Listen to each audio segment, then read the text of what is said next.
This is the story of an American air operation. One small campaign in the greatest aerial offensive of this war. In a sense, it is more than the story of a military operation. These planes, high in the skies over Germany, were a symbol of the unshakable unity of the Allies in their determination to fight together until victory and peace had been achieved.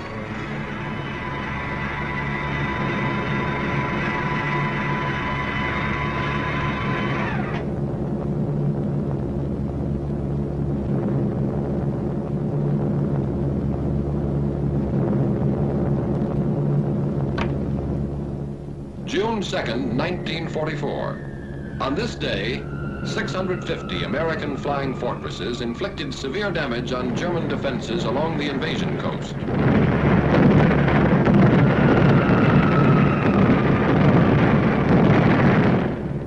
Farther north, 300 American liberators bombed military installations in German-occupied northwestern Europe.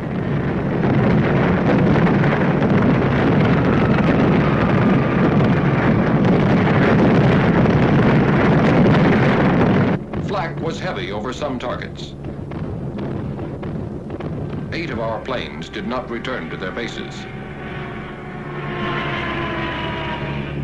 On this same day, June 2nd, 1944, a task force of 150 flying fortresses, escorted by 70 fighter planes, attacked railroad and marshalling yards at Debrecen, Hungary. None of these planes returned to their bases on this day. June 21st, 1944. 300 liberators bombed the Focke-Wulf 190 engine factory at Bosdorf, Germany.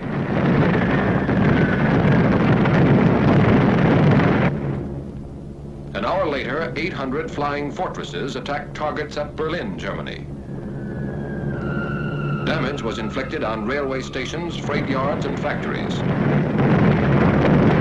Bombs were also dropped on the ministries of war and propaganda, as well as Gestapo headquarters. Over all these targets, flak was intense and accurate. Interception strong and determined.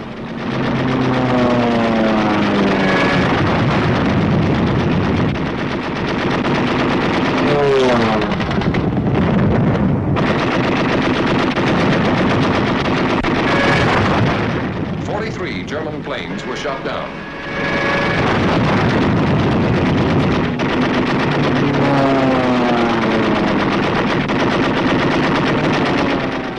Eight of our own planes did not return to their bases. And on this same day, at about the same time, 155 flying fortresses, escorted by fighters, bombed synthetic oil plants and refineries at Ruhland, 70 miles east of Leipzig, Germany.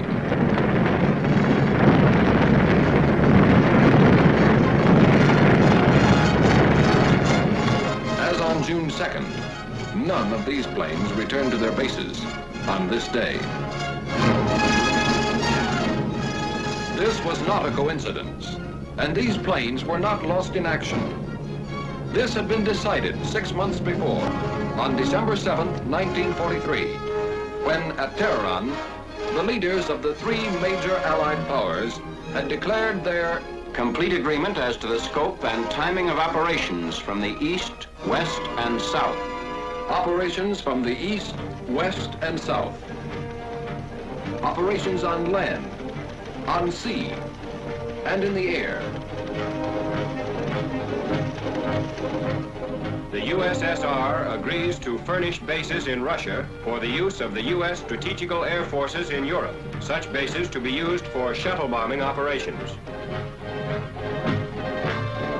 Operation Titanic.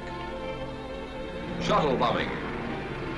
With American air bases in Russia, our bombers based in England and Italy could attack objectives in Central Europe, the Balkans, or Eastern Germany, land in Russia, refuel, reload, and bomb additional enemy targets on their return trips to their home bases.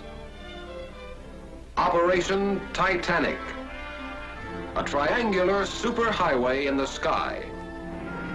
With shuttle bombing, flying distances from England to some extreme points in eastern Germany and Poland, and from Italy to some points in German-occupied Hungary and the Balkans, would be reduced by a third. Reduced flying distance means reduced danger.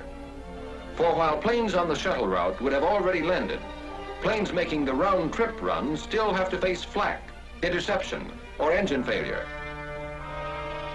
With shuttle bombing, strategic targets of importance to the Red Army could be bombed by American planes operating from Russian bases. With shuttle bombing, Germany and the Luftwaffe could never be quite sure where the next Allied air blow was coming from, or going to. With shuttle bombing, the coalition land war, crushing the Wehrmacht on 3 fronts, would take wings to become coalition air war, and there would be no target in Germany or German-occupied Europe American planes could not seek, find, and destroy. These were the strategic purposes of Operation Titanic. The task of achieving these purposes was assigned to Lieutenant General Carl A. Spaatz, Commanding General of the United States Strategic Air Forces in Europe, and became the responsibility of Major General Frederick L. Anderson, Deputy Commanding General for Operations. In 4 months, the new bases were to be selected, constructed, supplied, staffed, and ready for use. A problem in men, materiel, space, time, and secrecy, requiring food, gasoline, bombs, ammunition, trucks, jeeps, steel matting, and more than 20,000 tons of other equipment, to be shipped by convoy from Liverpool and other British ports through the North Atlantic and Arctic Oceans. 2,000 miles of submarine-infested waters.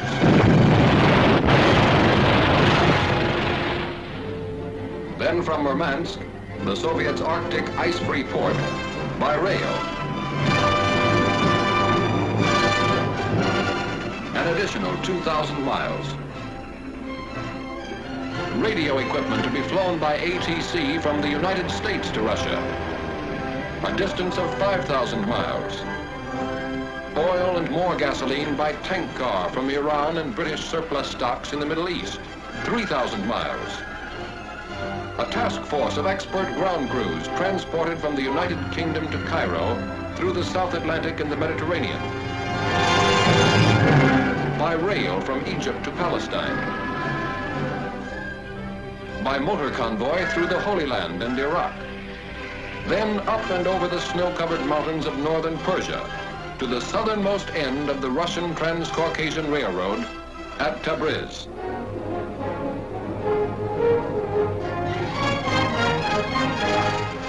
Finally, by special train over the Caucasian mountains to their new headquarters somewhere in Russia. A secret journey of more than 7,000 miles. By the end of 4 months, the bases were ready. And Ambassador Averill W. Harriman and Major General John R. Dean, head of the United States military mission at Moscow, landed on the first American air base on Russian soil. Now, with preparation and organization completed, the task of transforming theory into reality was assigned to the 8th American Air Force, based somewhere in England, and the 15th Air Force, based somewhere in Italy. Early in the morning of June 2nd, crews of bomber and fighter commands of the 15th Air Force were assembled to be briefed for a special mission. A special mission for pilots, navigators, bombardiers, and gunners. And finally, a special word of farewell from Major General Twining, Commanding General of the 15th Air Force. I do not have to impress you with the importance of this mission to the Russian bases. I'm sure you are fully aware of this important event. I would like to mention one thing about which you must be very particular. That is your conduct while at these Russian bases. Be soldierly and neat at all times. The Russian is a fine soldier who appreciates results and one who does not understand big talk. Wish you the best of luck. Goodbye.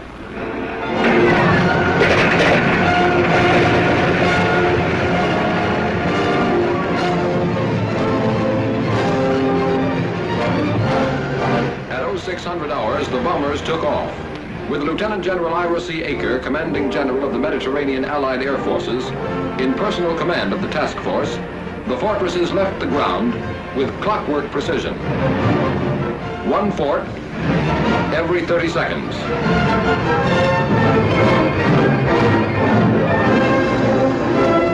At 0630 hours, their fighter escort followed them into the air. 70 planes in 17 and a half minutes. At 0730 hours, the bombers and the first relay of fighters made rendezvous over the Adriatic, and Titanic 1 was on its way. If the shuttle route to Russia was equally practical from England, was now to be proved by the 8th Air Force. 0100 hours, the morning of June 21st. Somewhere in England, Titanic 2. At 0530 hours, the heavily loaded bombers took off into the fog of an English dawn. 24 minutes later, the first group was in the air, heading northeast to the task force assembly point.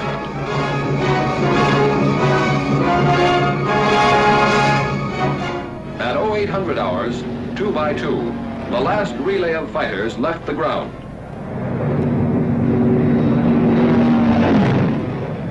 At 0930 hours, flying fortresses and Mustangs made rendezvous high over the German coast, and Titanic 2 was on its way. At 1200 hours, it dropped its bombs on the Ruland oil fields and continued to its new bases somewhere in Russia. That is why on June 2nd, and again on June 21st, American planes did not return to their bases somewhere in Italy or England. For on each of those days, their mission was still unfinished. In a sense, it had only begun.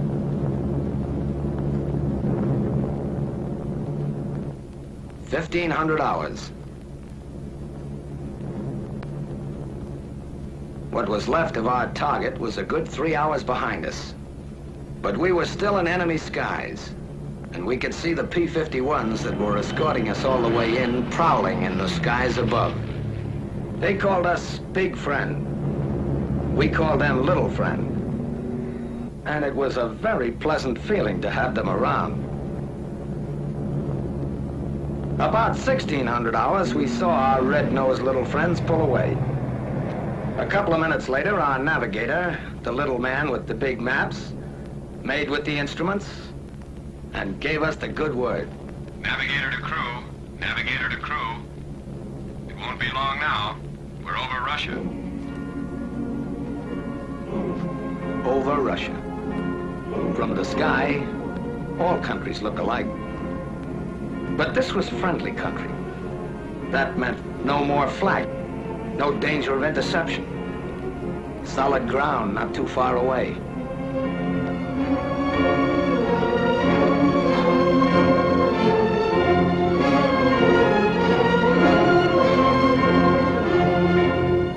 It meant a new country, a new people. Allies we'd heard about, read about, but never seen. How do you get along with people you can't even talk to? Would we like them? Would they like us?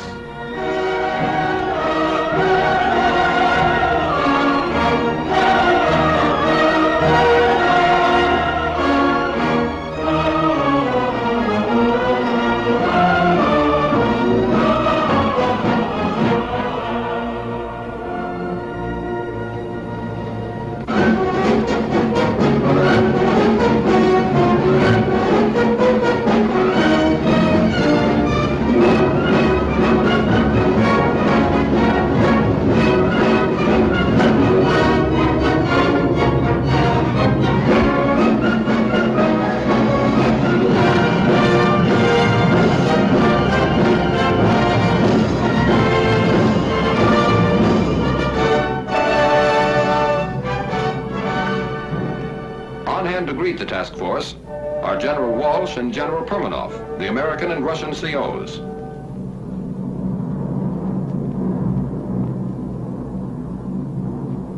Coming in, Base X looked like any other American airfield. neat rows of GI tents. Runways dotted with B-17s. Ground crews at the edge of the field, their faces to the sky. One difference, though, the ruins all around the base. A silent reminder that enemy boots had marched in two directions here quite recently.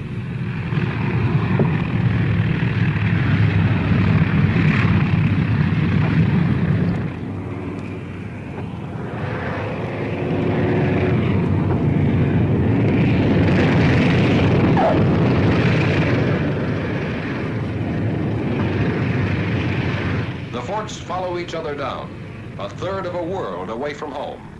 Wheels made in Akron touch steel matting made in Pittsburgh on an American landing field in Russia.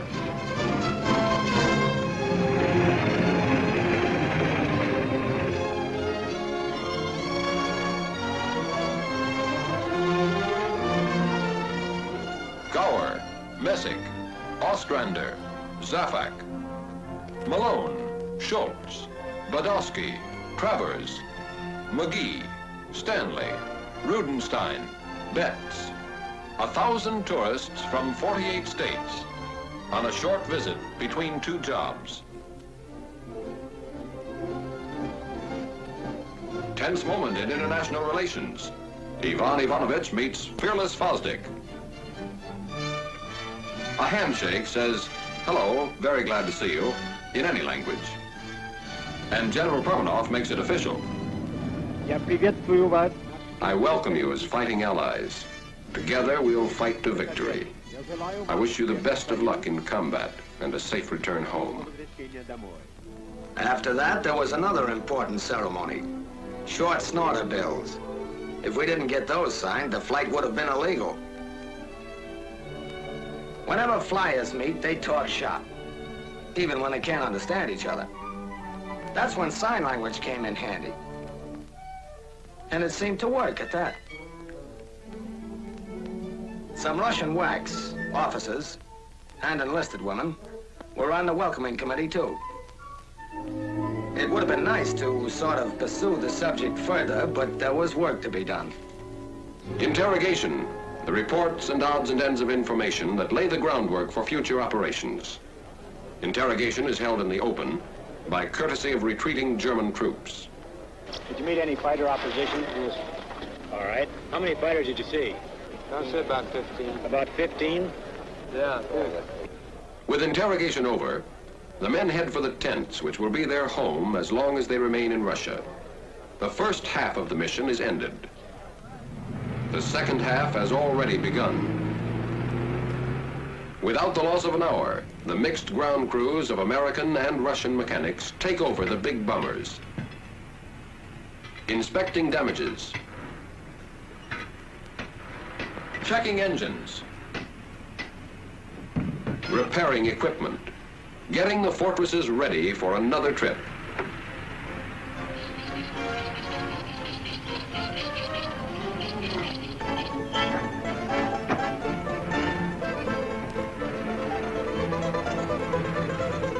Okay. Spasiba. Kuchnia. Kuchnia stands for kitchen. Kitchen stands for chow. And even in Russia, you stand in line for it. On KP duty, Katya, Manya, and Olga. Not Buck or Eddie or Pete, but soldiers too. And darn good cooks to boot, who cooked and served our supper. Hutch, Pajalister. K-ration, with a Russian accent. And spam a la Stroganoff. The coffee was hot. That's about all you could say for it. The name was Mashenka. Back at the field, the ground crews stayed with the bombers as long as there was light, making sure that nothing happened that shouldn't when the B-17s went up again. 2100 hours, 9 in the evening, somewhere in Russia. It's noon in Leominster, Massachusetts, lunchtime. It's 10 in the morning in Paragould, Arkansas. The sun is climbing high. In Los Angeles, California, the day's just beginning. The same day, just ending, somewhere in Russia. Small world.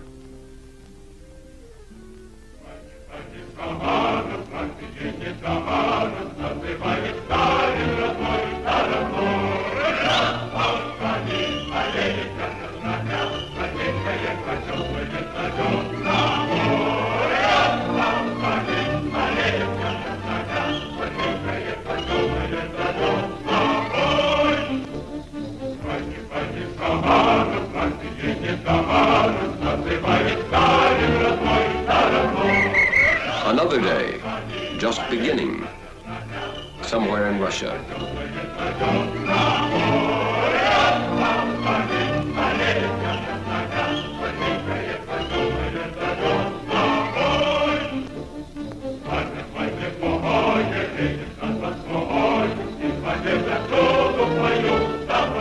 Another working day. Another day of war. At headquarters, American officers headed by Colonel, now General Albert A. Kessler, and their Russian colleagues planned the next mission. Objective, the destruction of one of several strategic targets in the path of the Red Army. The target is selected. Weather permitting, mission tomorrow. A task force of this size needs gasoline, more than 350,000 gallons of it. Ammunition, more than 1 million rounds. Bombs, more than 500 tons. And more than 50,000 American and Russian man-hours of servicing and preparation. While the ground crews got the forts and fighters ready, our time was our own. Some of the fellows took advantage of a sunny morning and put on an exhibition of the national pastime. Some thought they'd teach the Russians another American pastime.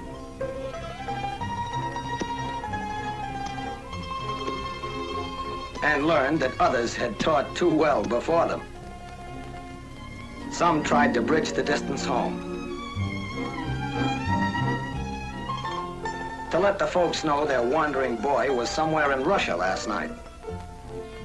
Some of us, over lunch of borscht and kasha, talked over tricks of the trade with the Russian fighter pilots, whose small, fast yaks are part of the field's defenses, constantly on the alert. Some tried to preserve the more exotic aspects of Base X, like the American nurses that are stationed there, perfectly at home abroad. Some discussed with the Russians current events, literature, yeah, sports. Like that? Yeah. And art. Some moseyed over to a nearby pasture and found out that milking a cow in Russia is no different than it is in Iowa.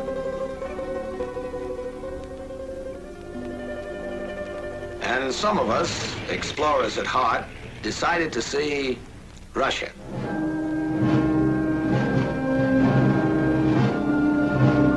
The town near the base is a market center for the adjacent farming district, and a fair was held each year along its main street.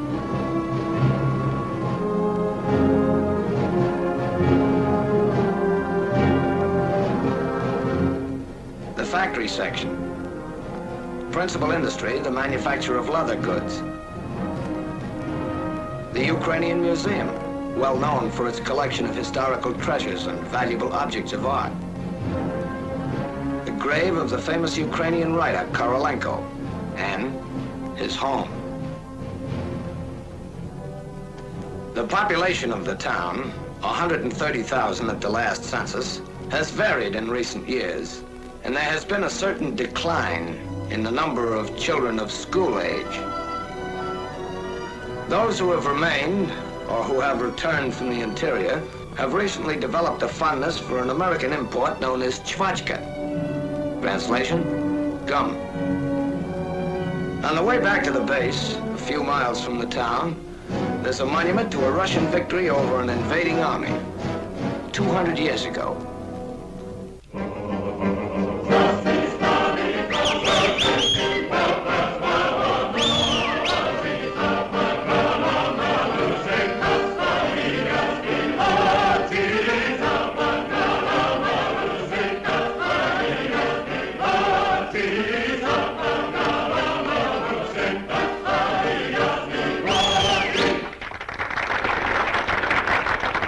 Следующий номер. Украинские народные песни в исполнении хора имени Шевченко. Next number. Ukrainian folk songs by the Shevchenko Choir.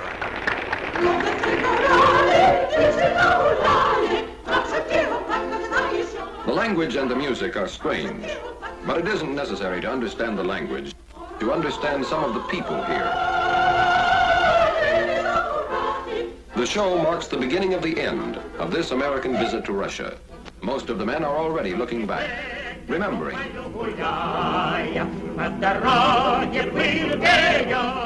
Lieutenant John Morris, navigator of Nanticoke, Pennsylvania, who has the Distinguished Flying Cross and the Air Medal with 4 clusters, was particularly impressed by the medals worn by the Russian soldiers. They don't wear ribbons like we do, but the actual medals. Practically every Russian soldier I ran into was loaded with decorations. Captain Percy W. Stressing, pilot of Rochester, New York, thought the show explained a lot about the Russian people. Those Russians sure like to sing and dance. One of the numbers was kind of a tap dance. I think the Russians resemble Americans in a lot of ways. They've got a great sense of humor.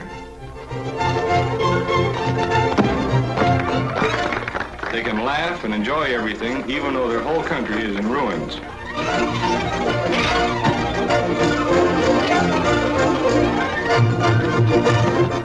Major Samuel Davis, command pilot of Boston, Massachusetts.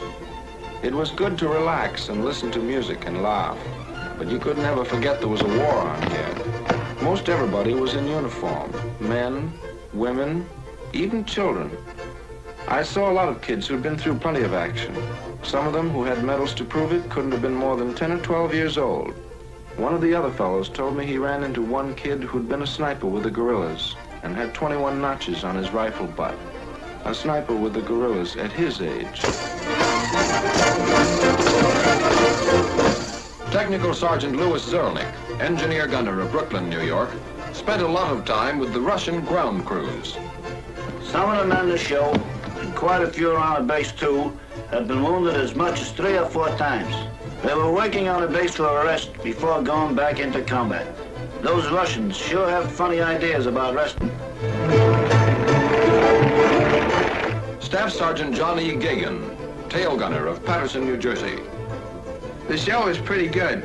As far as I could see, everybody liked it, including General Aker. He was sitting in the first row with General Permanov or something like that, the Russian base commander. Lieutenant John Mackenzie, bombardier of Paragould, Arkansas. Something I'll remember for a long time were the Russian kids. You got the feeling some of them never had a childhood. They had such old faces. They were pretty shy, most of them, but they seemed to like us.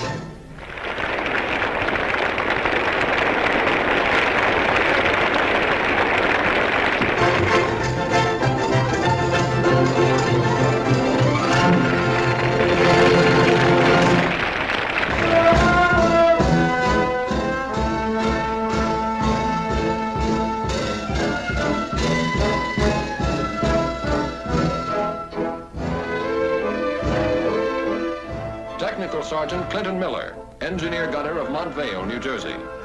The Russians like their dance music slow and sentimental, mostly waltzes. The girls do all kinds of jobs around the base, and they work very hard. Their clothes are plain and neat. They don't use makeup as a rule, but some of them wear lipstick. I remember one girl who was in charge of an ACAC crew. She had 12 enemy planes to her credit. Staff Sergeant Donald Craw, tail gunner of Stratford, Connecticut. The music at the dance was on the corny side, but the girls are nice. I met a girl from Leningrad whose father was a general. She taught me some Russian words, and I taught her some American slang. It didn't take long before I was saying, "Horror-shaw," and she was saying, "Okay, bud."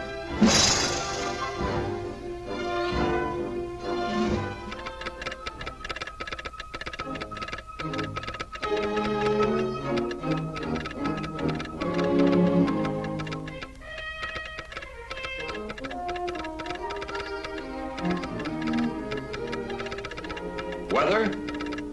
Okay. Take off 0900 hours. Taxi out 0845. Stations 0840. Briefing 0600 hours. Briefing. 0R 1320.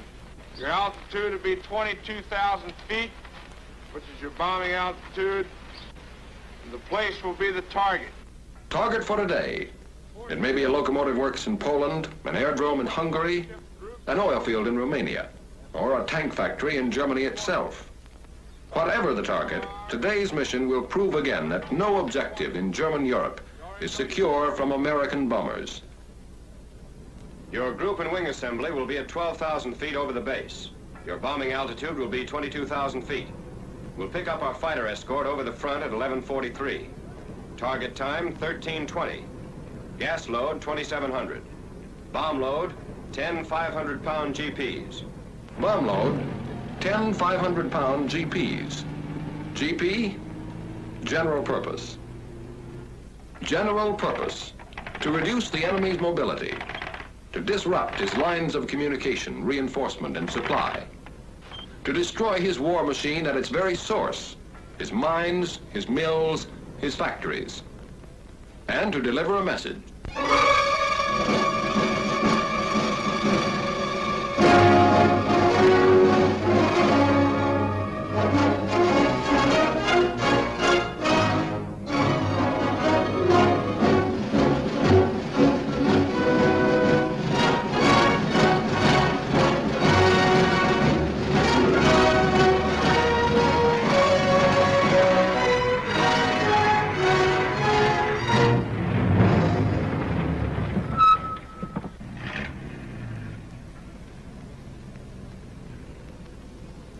До свидания и счастливый путь.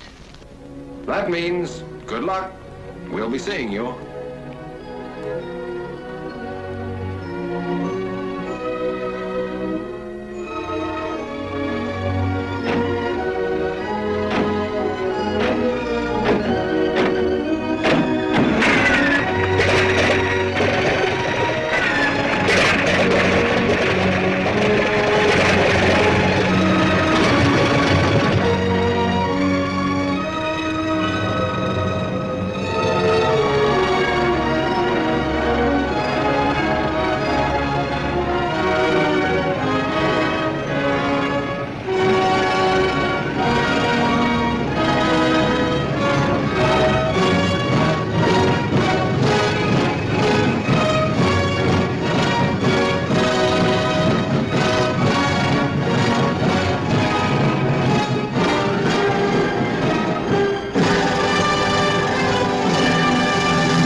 During the summer of 1944, 3,800 American planes made the shuttle run to and from Russia over this aerial highway.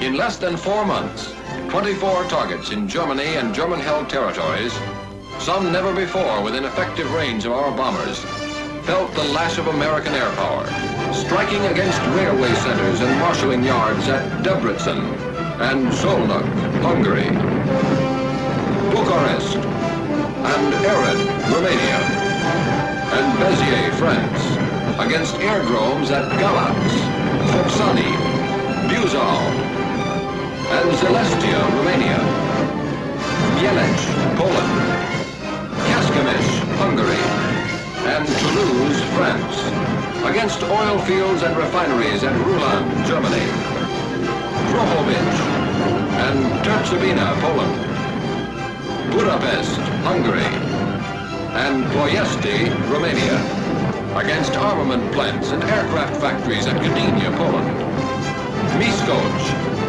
and Diospor, Hungary, and Chemnitz, Germany. But even more important, this bomb